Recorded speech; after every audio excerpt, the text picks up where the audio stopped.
concernant le joueur du PSG, Idrissa Gueye, qui a refusé de jouer un match lors d'une journée de lutte contre l'homophobie. Donc le maillot du PSG avait les drapeaux à l'arc-en-ciel à la place des chiffres, entre autres, il me semble que c'est ça. Et il avait déjà refusé de jouer l'année précédente, à ce même jour, où il avait prétexté une maladie. Et là, donc c'était pour raison personnelle. Donc en gros, c'est pour ces raisons personnelles et religieuses. Je crois que la religiosité a été mise en avant. Donc sachant qu'il est musulman et sénégalais. Et d'ailleurs, le président sénégalais a soutenu le joueur de foot pour le fait qu'il ne joue pas ce match-là. Donc bien sûr, ça a fait un gros scandale, il s'est fait lyncher sur les réseaux sociaux. Et donc j'ai regardé le débat sur Touche pas à mon poste. Et donc là, j'ai été mitigé un peu sur les réponses, parce que donc le débat c'était doit-il être sanctionné ? Alors bien sûr que non, parce que jusqu'à preuve du contraire, il n'a rien fait d'illégal, il n'a pas commis d'acte homophobe, donc je ne vois pas pourquoi il serait sanctionné. Et donc pour ça, je suis d'accord avec la majorité des gens sur le plateau qui disaient que non, parce que même je vais aller plus loin, on a le droit d'être homophobe. On a le droit d'être raciste, on a le droit d'être sexiste, on a le droit de pas aimer une personne, on peut aimer le rouge, ne pas aimer le vert, on peut aimer tel légume, ne pas aimer tel légume, on va pas obliger les gens à aimer. Heureusement, il y a intérêt qu'on ait le droit de détester ce qu'on veut. Ce qui est illégal, c'est les actes homophobes, les actes sexistes et les actes racistes. Mais l'idée d'être raciste, homophobe, sexiste est complètement et heureusement légale, sinon on serait dans une dictature mais horrible, où on nous obligerait à aimer et ne pas aimer les choses. Donc voilà, en soi, c'est complètement légal, il a le droit de le faire. Mais par contre, ça montre clairement que ce mec est homophobe. Parce que là, le maillot, on ne demandait pas de porter le maillot pour soutenir l'homosexualité. Là, c'est encore une chose. Là, c'était lutter contre l'homophobie. Moi, par exemple, je suis complètement opposé au féminisme. Enfin, c'est pas du tout ma came. Mais par contre, si lors d'une représentation ou un truc comme ça, je suis un personnage public, ou là, en plus, c'est une équipe de sport, donc tu es dans ton équipe, et que, par exemple, on me demanderait de soutenir la lutte contre les violences faites aux femmes. Et bien sûr que je le mettrais. C'est pas parce que on est presque même, je dirais, anti-féministe qu'on est absolument pas pour que les femmes se fassent taper. Donc, c'est deux choses différentes. Donc, soutenir l'homosexualité et être contre l'homophobie, c'est deux choses complètement différentes. Je suis sûr qu'il y a beaucoup de personnes qui trouvent pas ça normal, ou en tout cas que ça les dérange, l'homosexualité, mais par contre qui sont absolument opposés à l'homophobie et aux actes homophobes. Donc là, lui, ce qu'il a fait, pour moi, oui, c'est clairement un homophobe, et c'est quand même scandaleux, sachant qu'en plus, il est dans une équipe de foot, il est professionnel. C'est bon, on lui demande juste de porter un maillot.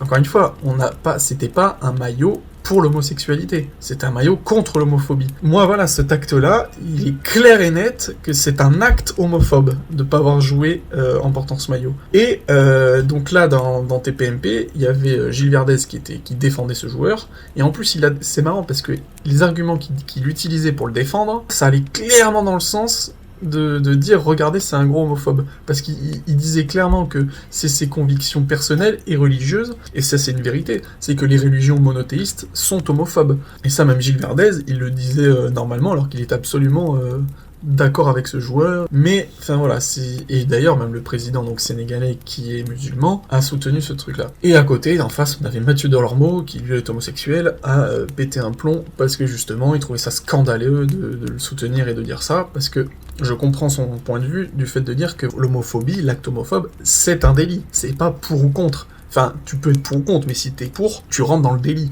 Donc voilà, c'est pour ça que lui, il a été vachement peiné par ça, et le fait que Gilles le défende.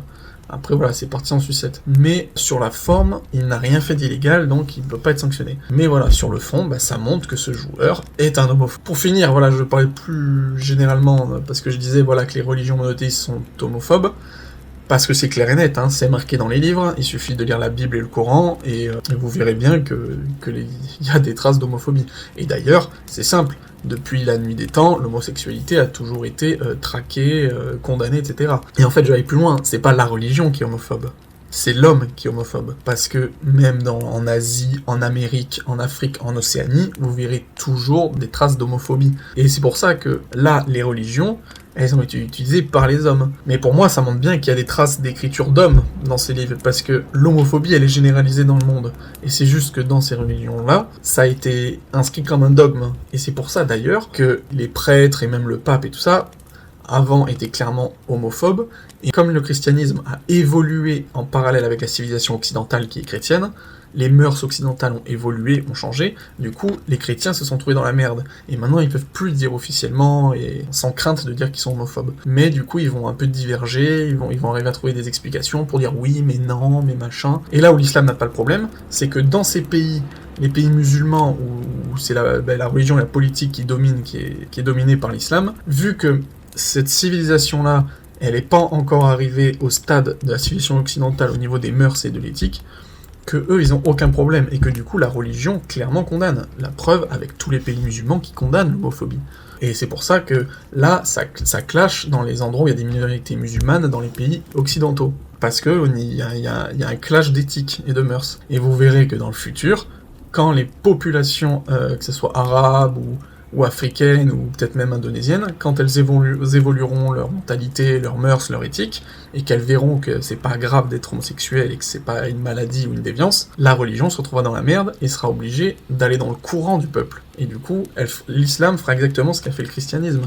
Et du coup, elle évoluera avec son temps. Donc voilà, l'homophobie, c'est l'homme qui est homophobe, et l'homme a évolué au fil du temps. En fait, c'est une conséquence qui fait que les religions monothéistes sont homophobes. Et là, donc, ça prouve bien que donc, ce joueur de foot, Idrissa Gueye, a refusé par 2 fois de porter le maillot contre l'homophobie, parce qu'il est homophobe, et c'est peut-être personnel aussi, mais en partie par rapport à ses convictions religieuses. Donc, moralité, il peut pas être condamné pour ça, mais au moins, on le sait à la vue de tous que c'est un gros enculé.